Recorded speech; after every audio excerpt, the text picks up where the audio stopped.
When a movie says based on a true story, how important is that to you? There are a lot of movies that are released that don't really tell us, they're based on real people, but the facts get muddled in the way of drama. And for the most part, we accept this. We accept that Braveheart has 75% truth in it, 25% fiction. Maybe not even that. Um, we accept that characters have to be combined, invented, in order to turn a real story into a narrative. We accept that. But where is the line? 20 some years ago, many people tried to draw the line at Sleepers. Sleepers is based on a novel which claims to be a true story that there is no record of, that nobody can verify. It's basically the author saying it happened and no one else. That it happened to him. Sleepers is a really great movie. It's a really good book too. I don't care if it's true. I kind of hope it's not, considering the subject matter. Basically, the movie is first of all, it's an all-star cast. All-star cast. It's funny because Jason Patric is the lead and the narrator, but he's sort of billed towards the end. Kevin Bacon, Robert De Niro, Dustin Hoffman, Brad Pitt. Really great cast.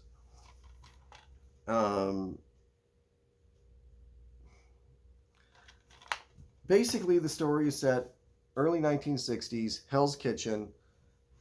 These four boys, best friends, all go to the same church. Robert De Niro is their priest, one of the sort of the good, kindly priests in movies. Tough guy, one of the kids gets beat up by mom's boyfriend, and De Niro says, I'm not going to put you in the hospital, I'm going to put you in the morgue next time you touch that kid.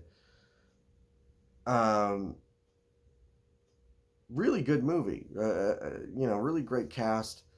These kids are all uniformly good as child actors go. I mean, this is one of those movies where if the subject matter wasn't so dark, you could put it along things like the great kids running around having fun. Goonies, Monster Squad. Except the Goonies didn't almost accidentally kill somebody, get sent to a juvenile detention center, and get systematically raped by abusive guards. This is where, like I said, I hope that it's not based on a true story. I hope the author made it up and tried to pass it off as a true story just to sell books. Because who wants to know that this stuff really happened? So the boys get out eventually, and none of them ever talk about what happened to them. Brad Pitt becomes a lawyer, Jason Patric a reporter, and their two friends, who are played by kind of known actors. Oh, why can't I think of it? It was a very early performance for Dr. Manhattan, whose name escapes me at the moment. They become criminals, murderers. They came out of juvenile hall broken, and they learned how to be criminals in juvenile hall. That's all they got out of it. And one day they walk into a bar, and there's Kevin Bacon, who was sort of the ringleader of the guards, and they shoot him dead. And what follows is a story of revenge. Brad Pitt, like I said, now a lawyer, he goes and he makes sure that he gets the case to prosecute his friends. Not because he wants to bring them down, but because he wants to bring down the school or the juvenile hall. He wants to out those guards. He wants to destroy them. Jason Patric uses his connections through the newspaper he works at to assist. They have Dustin Hoffman plays the defense attorney who's an alcoholic, and they basically say, clean your shit up, do what we say, or the sort of the local crime lord in the neighborhood who's portrayed as a nice guy. Criminals are the nice guys in this movie. It's one of those movies where it's like, he whacked a couple guys, but he's a good guy. He helped the neighborhood overall. So this elaborate plan is forged to get these two guys off for the murder rap and to out the guards for their abuse. Like I said, it's a very good movie. You can watch it in the same way that you would a movie like Goodfellas, or it feels very Scorsese in a lot of ways. It's actually directed by oh god, the text on this. There's no way I'm reading this. Barry Levinson? I think it's Barry Levinson. I give you this show is about my opinion. You want the facts, go to Wikipedia. But it feels very Scorsese. It's not as good as Scorsese. If Scorsese had made this movie would be amazing. But as far as knockoff Scorsese goes, it is one of the better ones. The morality of the story is where I think some people might have a problem. Is it right to murder? Is it right to get revenge? The corruption of the legal system in order to get these guys off for a crime that they did commit. That could be a problem for some in the audience. Personally, you see what the guards did in the movie.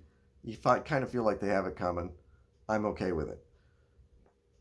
Now, because this is, again, supposed to be based on a true story, there's no records of this case. The state of New York has said this never happened. The Catholic Church, who, that Robert De Niro, his priest, plays a big part in it, they say that never happened. The author says there was a cover-up to conceal it because of the embarrassment. If all of this were true, the author would be going to jail for his part in this. Really, the author makes it sound like he was not only in on a conspiracy to get these two murderers off, but to have people murdered. So I doubt highly it's a true story. There may be elements. It doesn't strike me as something that was a true story. It's a very good plot for a movie, but probably not based in reality. 4 out of 5 stars for Sleepers. Does truth matter in fiction? Do we need a true story to be a true story? This would be a movie to watch and kind of question that, and ask yourself that question. It's not the level of like watching The Conjuring, based on a true story. No, it's not. But in some ways, this is an even more complicated question for Sleepers because it's not ghosts. It's not the supernatural. It's supposed to be real, like really serious issues that happened here. Doesn't matter that the author made it up. Why don't you go watch the movie and judge for yourself?